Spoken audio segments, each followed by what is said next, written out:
So welcome to lecture 28. My pet cat is very anxious to sit on my lap, and You got five. I apologize if she jumps in the middle and disturbs the lecture. But That was my first time, so. we are about to start in the Rambam Guide to the Perplexed, Part 1, Chapter 36, which would be on page 82 in the Pines translation in Volume 1. And in order to understand this chapter, I want to read to you a little bit from the Rambam in the Mishnah Torah, which he refers to. All right, Yosef, I just muted everyone, but you can be welcome to unmute yourselves if you do want to say something. But the excuse me. The Rambam refers us in the chapter we're about to read in Moreh Nevuchim. He refers us to his Mishnah Torah. So I want to read from the Mishnah Torah first, so we can try to get an understanding of what he's talking about and some of the ideas. He gets rather harsh in this chapter and intolerant. It sounds very intolerant of views that he disagrees with and doesn't like, and I just want to try to come to understanding of why he gets so upset about the views that he doesn't like, this particular view that he's going to discuss, and try to get to the, just to understand what he means. So where I'm reading from now is in the Rambam in Mishnah Torah, Sefer Hamada, the portion where he talks about Hilchos Avodah Zarah, the laws of idol worship. The first chapter, the first the first part of the first chapter of the laws of Avodah Zarah, the laws of idol worship. And here the Rambam traces his view of the world history and the intellectual history of the development of worship of anything other than the one God. So it's interesting from a lot of perspectives, because it's quite oversimplified in many ways, but it really helps us understand how Rambam looks at Avodah Zarah and what's so bad about it. And it helps us understand one thing that's interesting is that historians, historians of human history and philosophy generally see the development of monotheism as something that happened late. In other words, human beings started off having all kinds of beliefs and so on, and over time we evolved into becoming monotheists. Rambam lays out very straight a view which is very much in line with pretty much all of traditional Judaism, that actually everything started out the other way around. As soon as human beings had the capacity to have any kind of knowledge, we knew from the beginning that there was one God, and it was Avodah Zarah. The worship of idols is something that came about as a corruption. And the giving of the Torah and the mission of the Jewish people is really to correct that corruption. So I'm going to read to you how Rambam understands this in Perek Rishon, Hilchos Avodah Zarah, Halacha Aleph. I'll read the Hebrew and then I'll translate. It's a little long, but it's really important to understand chapter 36, which we're going to read in Moreh Nevuchim. And I want you to pay special attention to what you think is so bad. When I finish reading this, I'm going to ask for opinions. Why does the Rambam dislike this so much? Like, what aspect of it is so bothersome to him? So Bimei Enosh, in the days of Enosh, the early man in human history, Ta'u b'nei Adam, the human beings made a big mistake. Ta'ud gedola, big mistake. V'nivara atzat chachmei oso hadar, right? And many of the people in that generation, and Enosh himself, were among those that made this mistake. This is their mistake. Amru. They figured like this: since God created all of these stars and the spheres in order to run the world, he put them all the way high up there, and he gave them honor by putting them in such an honorable place, right? And these are his servants. They're like his angels, his servants that serve God. So it must be we should praise them and give glory to them and give honor to his creations, to to the stars and the moon and the sun. Now, it's not the same as saying, wow, I see this beautiful mountain. It's beautiful. How wonderful it is that God created this mountain. That's fine. It's saying, wow, see this mountain. God made it so big. Let's worship this mountain, right? Because the mountain must be, God is honoring the mountain. So v'zehu ratzona el baruch hu legadel ulechabed mishagidlo v'kibdo. And this would be fulfilling the desire of God, because God honored this star by making it so high and beautiful and shining bright in the heavens. So we should honor the star.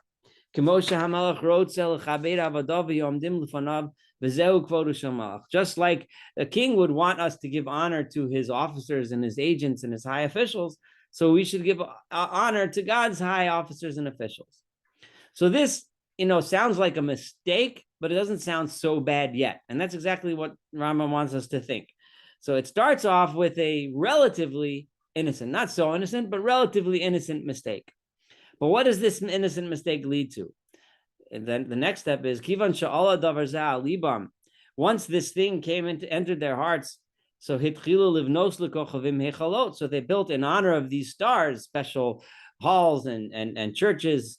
Hakriv lahem karbonot, and they decided, let's sacrifice offerings to them. Ulishabcham, will praise them. Ulifaram b'dvarim, and sing songs to them and write poems to them. Ulistachvos l'mulan, and bow to them. Kedei, and this is a key phrase here, kedei lahasig ritzon habore, in order that we can achieve God's will, right? B'datam hara, with this false and evil ideology. And this is the origin, the roots from which the worship of idols came from. And this is what those that know where the roots of Avodah Zarah, they understand this. They're not thinking that this star is the one God, right? That there's nothing else except this star. That's not what they're thinking.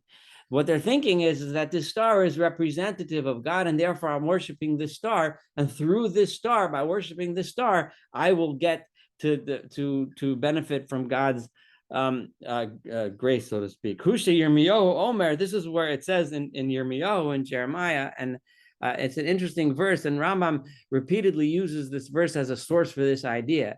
And the verse reads, Mi lo yira'acha melech hagoyim. Who would not revere you, you king of all the nations? In other words, Rambam derives from that verse that everyone would fear you. Everyone understands you. Ki lecha ya'asa, because it is due to you. Ki b'chol chachmei hagayim, because among all of the wise men of the nations, uv'chol malchusam me'en kamocha, and among all of their kings and leaders, there is nothing like you. Uva'achas yivaru v'yichsalu, right? They are all of them are like nothing. They're foolish and like nothing. Musar havalim etzu. They're like a piece of wood. They're just their ideas are just false. Now, so Rambam looks at that verse and says, well, that means that that everyone knows, the whole world knows, even those that worship Avodah Zarah and those that worship idols understand and know that there is a God. They just think that there's something else in between that we can worship, so that we can get to God. We need some kind of intermediary.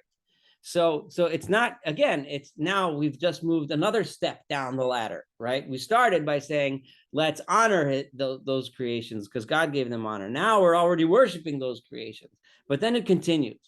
And he brings another verse. I'll skip that. Then this is now at Halacha Bet, the second paragraph of chapter 1 in the laws of Avodah Zarah. And for those that joined later, I'm currently reading from the Rambam in Mishnah Torah, not Rambam or Nevuchim. I'm reading this so that you can understand what we're about to study together in Moreh Nevuchim. And as days went on, then, and listen to this carefully,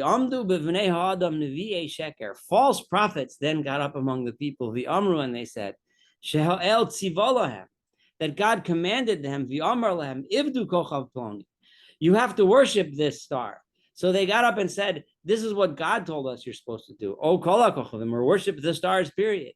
Bring sacrifices, v'nischulo, pour libations to him, kach v'kach. These are the libations that you should pour. Uvanulo heichal, and build him a house, a temple. The asutzuraso, and this is how you're going to make his a shape, a form of him.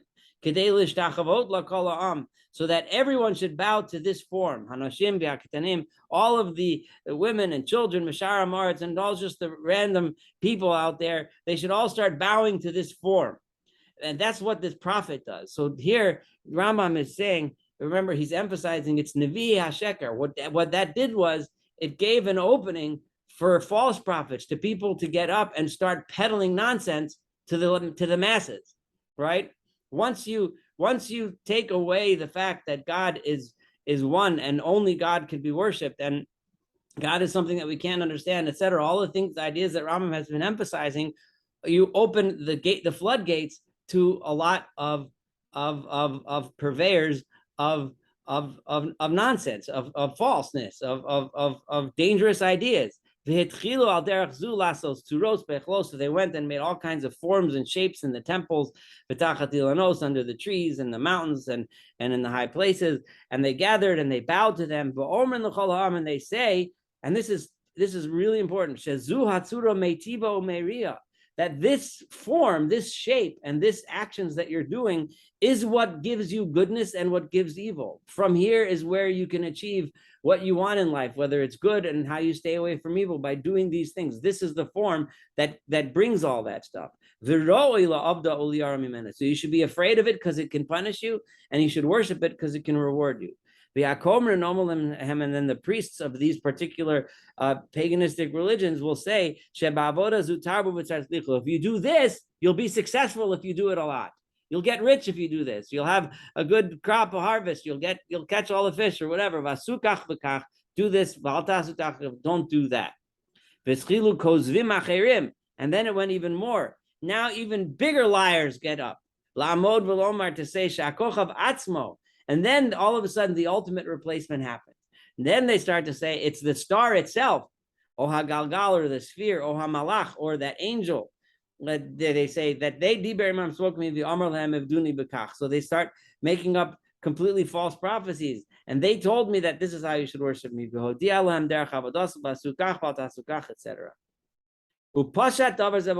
This idea spread throughout the entire world. In all different kinds of ways, in all different kinds of places, we should worship these forms and these shapes and to bow to them. As the days went on,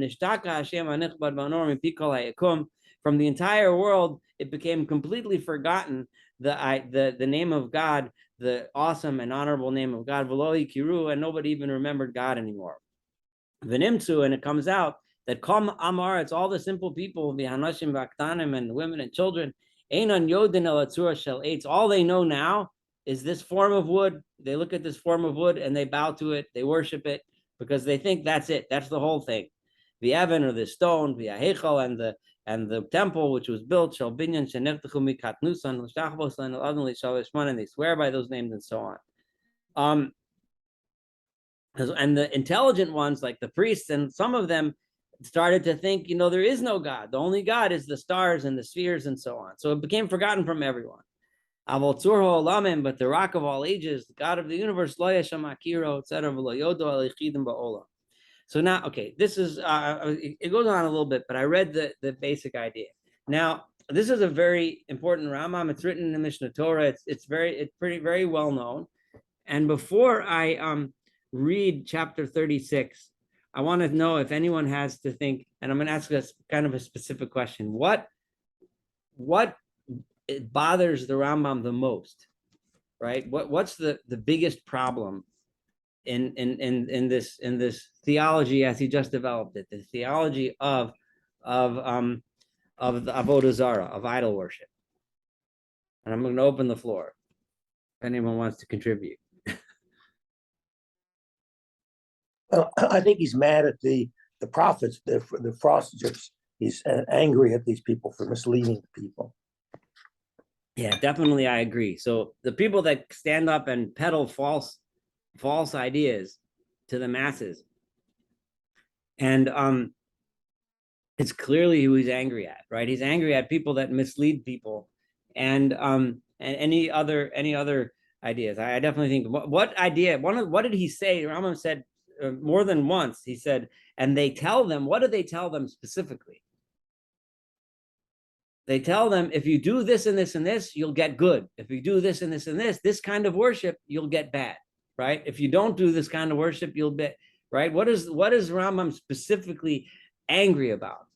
Well, it's what we discussed last week, that you can change the future somehow. That what we discussed last night, that if you ask for something, these substitutes will grant it to you.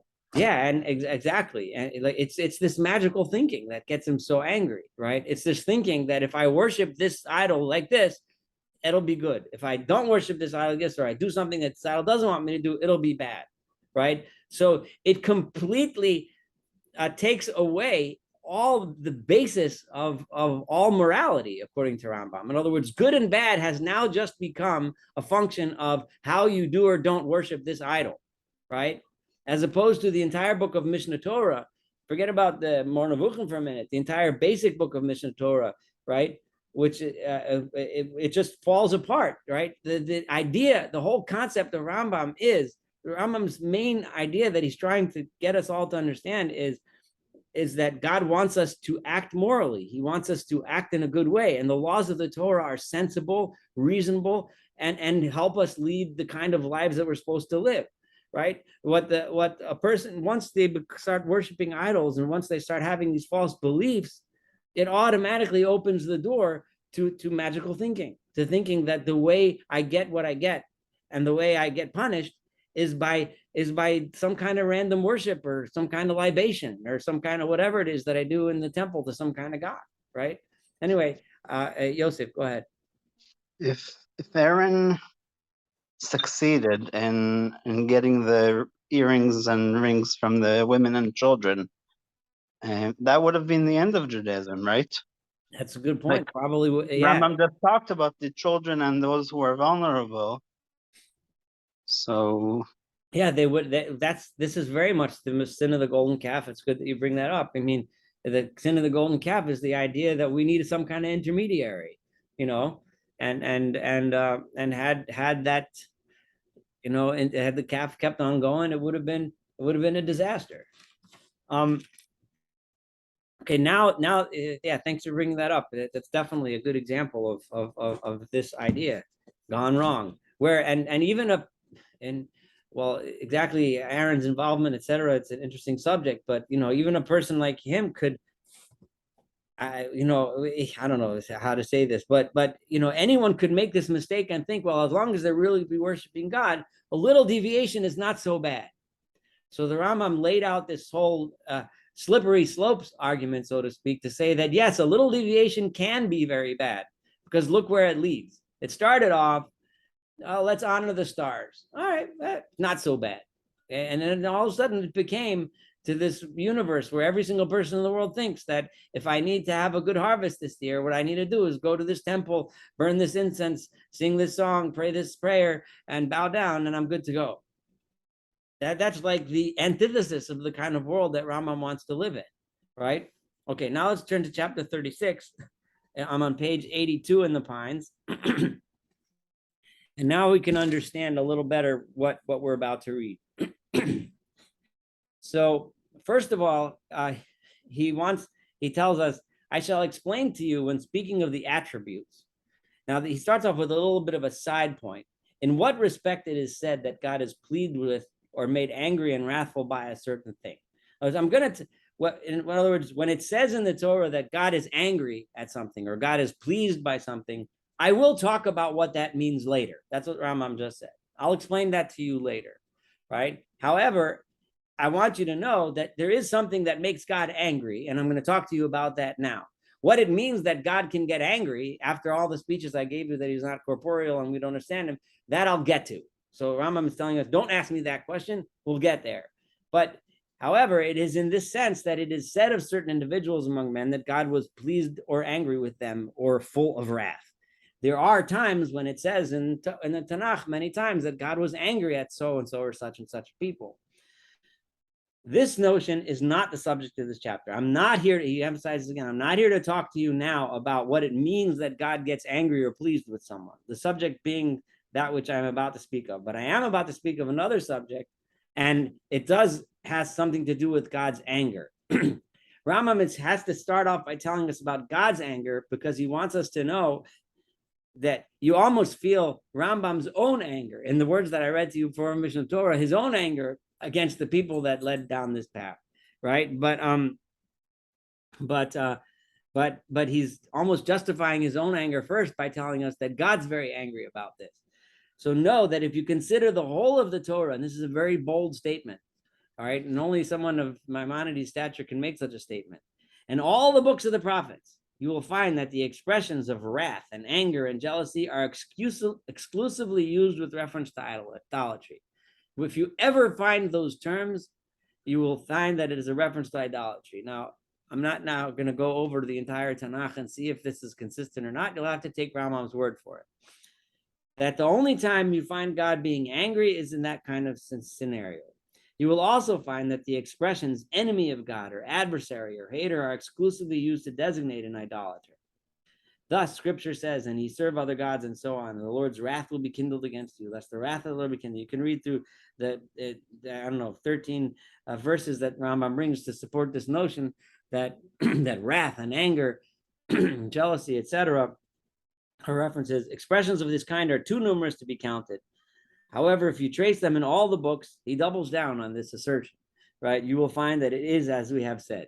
Now, if you should go, and there are people that have went through the Torah and found places that it doesn't sound, but you can always, each one you can try to explain away. But that's what Maimonides just said. Now, all the books of the prophets only make this strong assertion because it concerns a false opinion attaching to him may be exalted. I referred to idolatrous worship. The idea that you can worship an idol is extremely angering to God. Now, remember, I know that that sounds very anthropomorphic. And Rambam started off with the first paragraph to let us know that don't worry about it. I'm using the term God being angry, and I'll explain to you later what I mean when I say that. But just for now, let's just take it on its face value, that God is angry, right? For the deviation from truth of one who believes that Zayd is standing at a time when he's sitting. That Zayd is like the Arabic equivalent of John Doe, right? You know, we say John Doe is sitting, or in the Gemara, that's the equivalent of Ruvain and Shimon, right? Every case is the Ruvain says this, Shimon says that. So Zayd is what, and in Arabic they would say Zayd is just your average Joe, right? So if some guy thinks he's sitting, he's really standing. Somebody thinks standing, really sitting. It's not that big a deal if someone believes that or doesn't believe that. And it is also not like the deviation of him who believes that fire is under the air or water under the earth. He's referencing the different elements in Greek science of fire, water, earth, and and air. So in other words, someone has wrong beliefs about that. And this second deviation from truth is not like the deviation of him who believes that the sun consists of fire, which Rambam did not believe, and they believed it was something else, or that the heavenly sphere forms a hemisphere as opposed to a full sphere. So someone who thinks that there's like a dome and the world we live under a dome as opposed to everything being round. Again, this third deviation is not like the deviation who believes that angels eat and drink or other things of a similar kind. So in other words, Rambam is going up in levels of things that if you don't believe one of them, it's more and more of a deal as you get higher and higher order truths, right? Some things don't matter as much. Finally, this fourth deviation from truth is not like the deviation of him who believes that a thing other than God ought to be worshipped. And even that is not as big a mistake as the biggest possible mistake. And that is that you think that there's something out there that you can worship other than God. For whenever ignorance and fidelity bear upon a great thing, if you're ignorant about something really, really important, I mean to say upon someone whose rank in what exists is well established, they are great. So if it's extremely well established, an important basic truth, and you deny that, it's of much greater consequence than if they bear upon someone who is of a lower rank. And he doesn't mean rank in like nobility or an army rank. He means in rank of how important it is. By infidelity, I mean belief about a thing that is different from what the thing really is. By ignorance, I mean, so you can believe something that's different, or you can be ignorant of a reality, right? By ignorance, I mean ignorance of what it is possible to know. something that a human being can know, and you don't know it, then you're ignorant. Accordingly, the ignorance of him who does not know the measure of the cone of a cylinder, right? So in other words, a person that doesn't know, what Rambam is giving that as an example of a mathematical equation that you'd have to, the contents of a cylinder, that would be a very difficult equation to figure out, right? Or does not know that the sun is spherical, is not like the ignorance of him who does not know whether a deity exists or whether there is no deity in the world. Now, why is that? The reason why, one of the main reasons I read the Mishnah Torah first is because I wanted you to know why it matters to the Rambam so much whether somebody knows if there's a deity or not, right? And we just pointed out the reason is A, because a lot of false prophets will get up and teach people nonsense, and B, it'll lead to a world, a magical world where morality isn't what guides whether or not a person is living well and does well in this world, but rather what guides it is just nonsensical worship of items and things, right? Nor is the infidelity of him who thinks that the cone of a cylinder is half a cylinder, the sun is a circle. In other words, he's not ignorant, but he's just wrong about how to make those calculations. Like the infidelity of him who thinks there are more deities than one. That person is much worse. Now, you know that whoever, I'm in the second paragraph on page 83 now. Whoever performs idolatrous worship does not do it on the assumption that there is no deity except the idol, right? When a guy goes to the idol, he's not making a theological mistake. Now, some people may disagree with this, but this is what Maimonides is asserting. You ask the guy who's bowing to the idol, right? Is this the idol, is this thing here, the statue or whatever it is that you're bowing to, right? Is this the only single one God of the world? In fact, no human being of the past has ever imagined on any day, and no human being in the future will ever imagine, that the form that he fashions from cast metal or stone or wood has created and governs the heavens and the earth, right? Do you think this idol here created the world? Of course not. It's worshipped in respect of its being an image of a thing.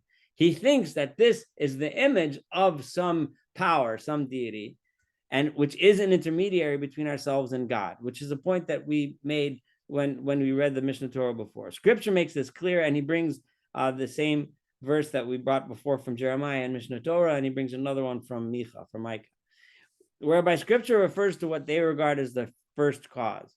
We have made this clear in our great compilation, meaning that's what I just read to you. Our great compilation is Mishnah Torah, which I just read to you. We have made this clear. So in other words, go look there, but that's why we looked there before we read this.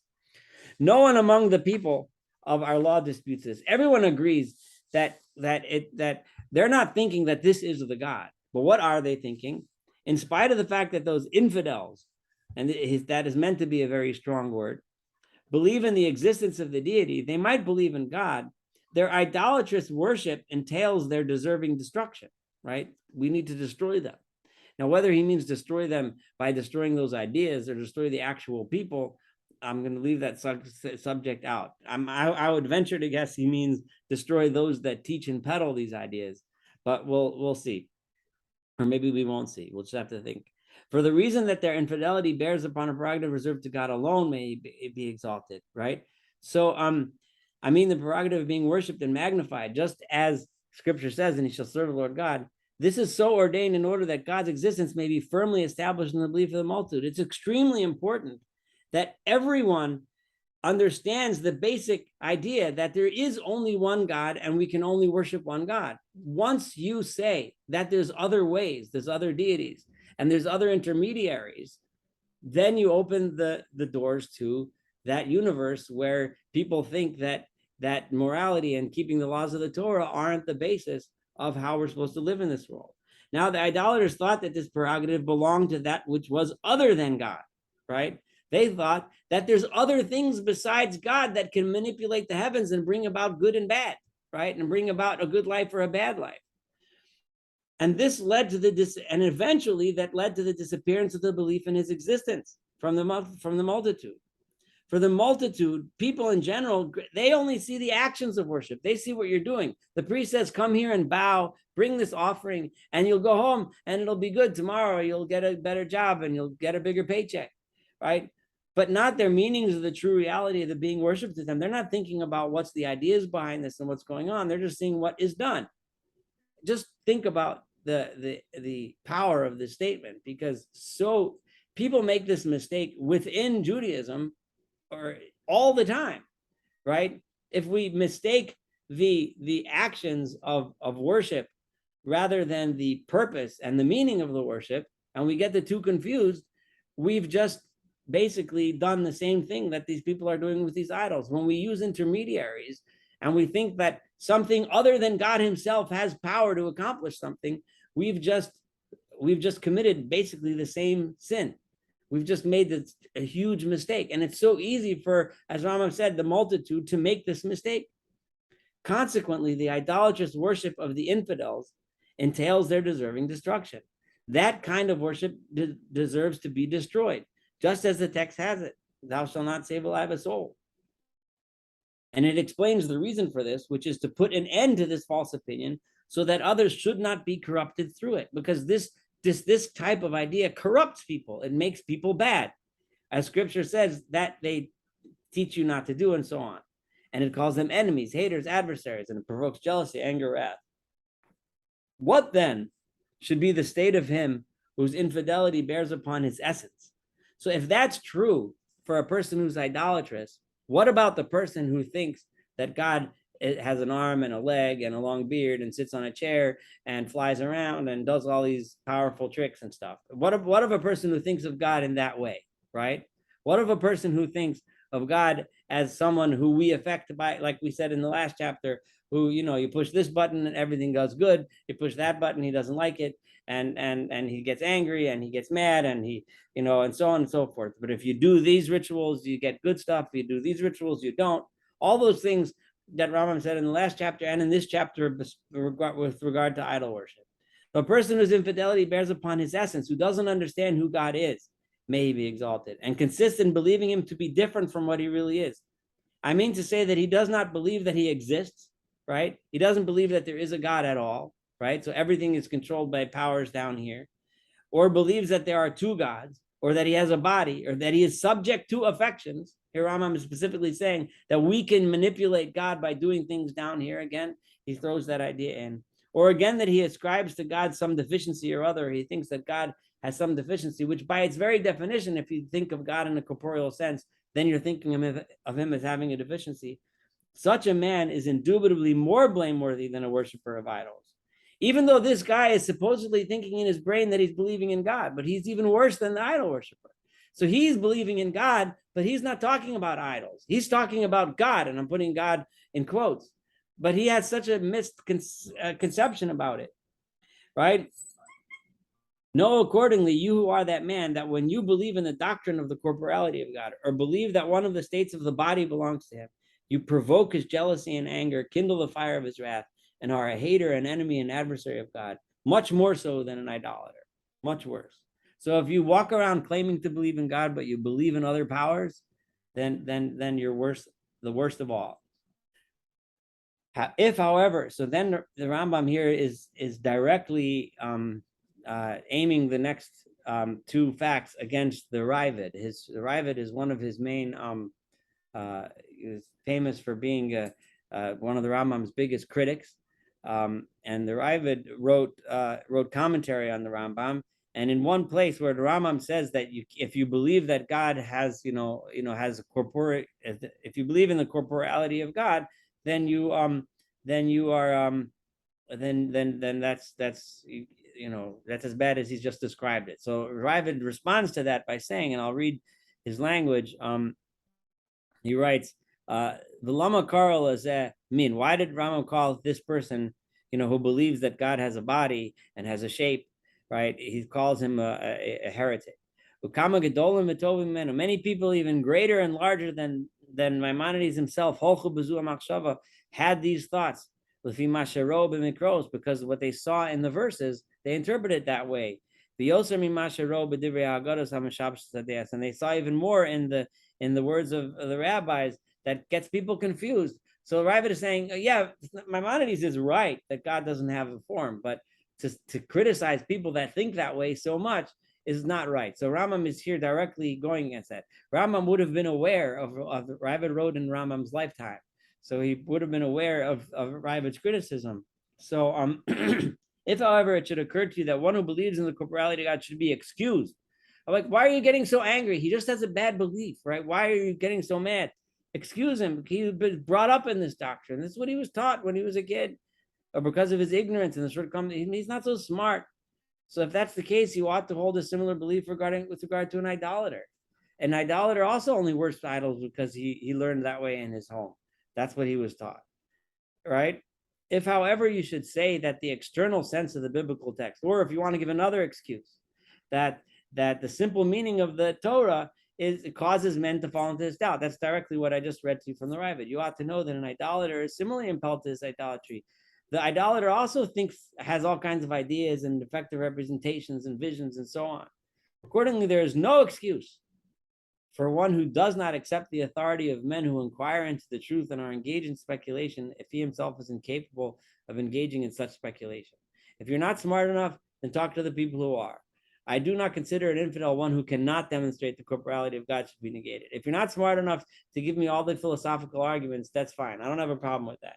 But I do consider as an infidel one who does not believe in its negation. If you think that God actually has a body, etc.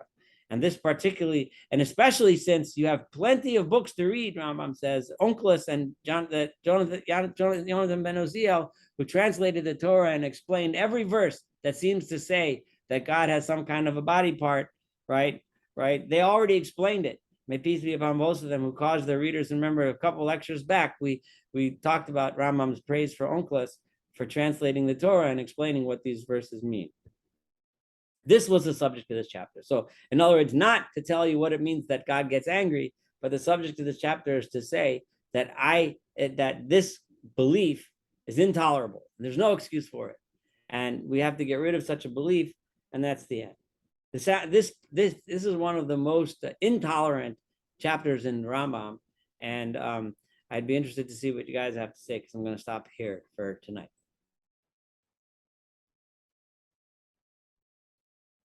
Could you explain a little more when he's talking about someone who's raised that way? Why we're not supposed to give them some sympathy or understanding if they just follow what their fathers taught? To be honest, I don't know. Like I can't can't really answer. I because it's very hard for me. Like, I'm being honest, when if I meet someone who grows up and with a different religious background and a different culture, and this is how they were raised, I find it hard to be so angry at them. Rambam didn't. He said, you can't accept, this belief has to go. It's just got to go. I can't take this belief, Anything that leads to this kind of superstitious understanding of the world, Rambam cannot tolerate a world with that belief in it. What would the Rambam think of the people who are Hasidim and believe in Rebbe's? Ooh, that's a tough question to answer. Yeah, I was just going to say that one of my rabbis criticizes the husbands for going to Uman, especially during Corona, but even without, leaving their wives for Yantiv. That's against halacha. Rambam in his time would have sanctioned them, meaning not give them an aliyah, not basically admonish them until they went back on the straight and narrow.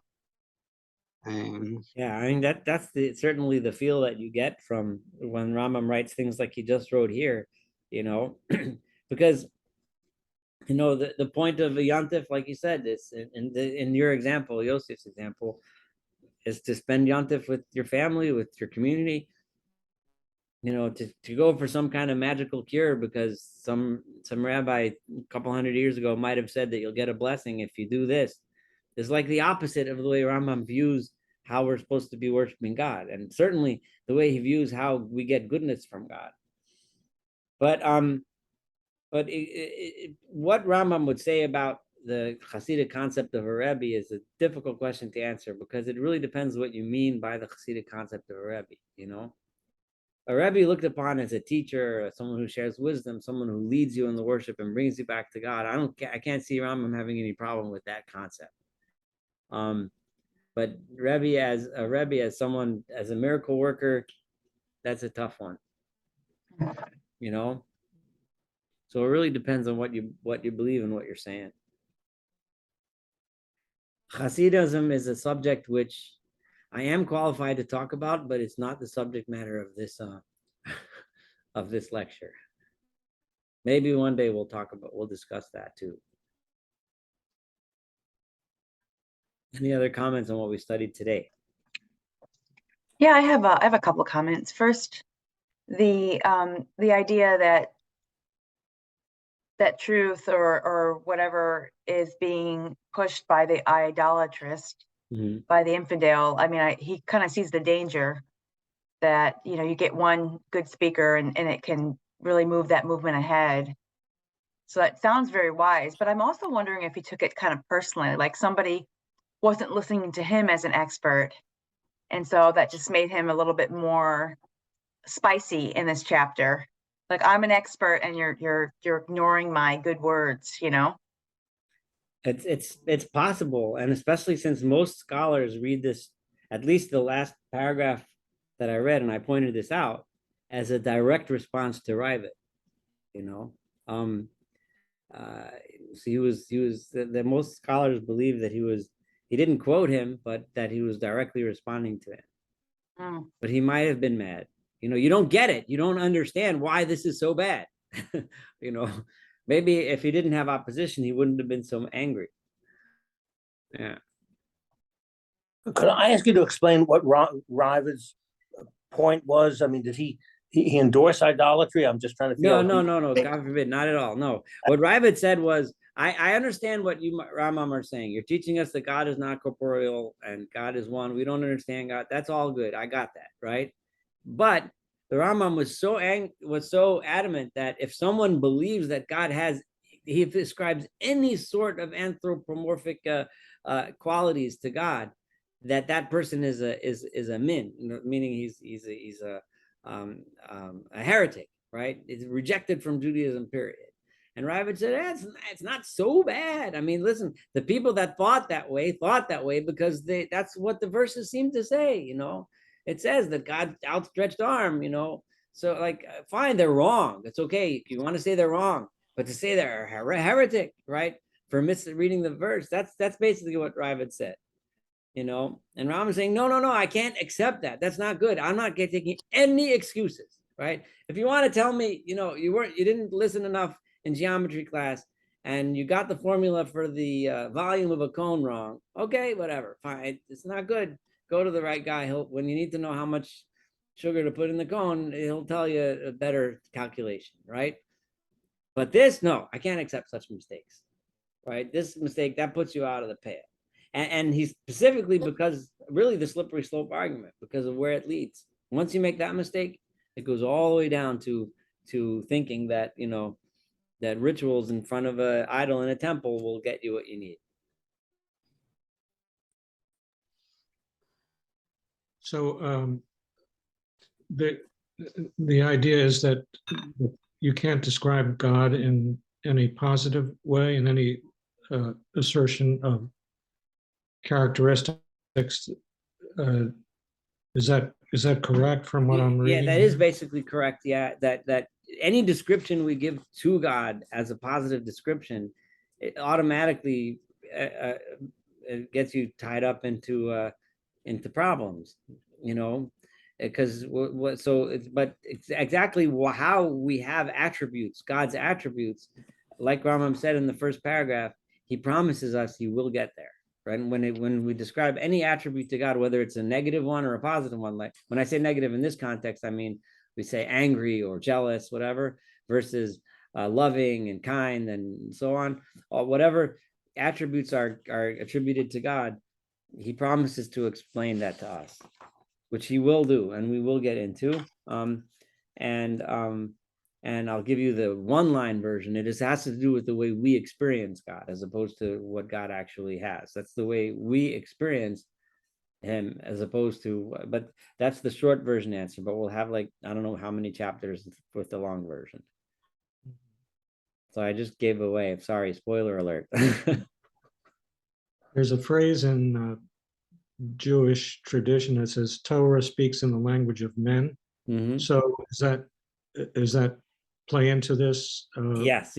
Rama mentioned that a few times, right? Torah speaks in the language of men. The Torah speaks in that, he uses that to refer to, The Torah uses language which people, the general people, and specifically the people at the time when the Torah was given, could understand. Yeah, definitely, it would make that. Yes, that's true. Any Well, I have one yes, small please. question. If we have, Please. and if you don't want to take us there, I'm sure it's a big topic. Did he believe that Christianity, that they were idolaters? Very much so. In fact, the very basis of I'm going to say this. Rambam writes it explicitly, and the very basis of almost all, when Jewish philosophers and rabbis, whatever, nowadays debate whether or not Christianity is idolatry, those that fall on the Christianity is idolatry end of the spectrum virtually all base themselves on Maimonides. I mean, their arguments come straight out of Maimonides, and that's how they come up with, and there's a lot of problems with doing that, but that's a different topic. But there's a lot of problems because a lot of those very same rabbis today are very inconsistent with those opinions, because they're, on the one hand, they're willing to say that Christianity is idolatry specifically for this reason, right?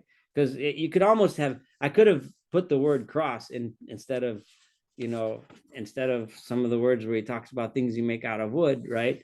And it would have been talking about Christianity, and it's not coincidental. It's intentional on the part of Maimonides. But the thing is that those very same people are the guys that'll tell you that if you do this and this, you bake the special challah on the special Shabbos, God will give you some kind of skula, which Rambam would also have said is idolatry. So many of those rabbis that take Maimonides' position against Christianity don't take Maimonides' position in just about anything else, right?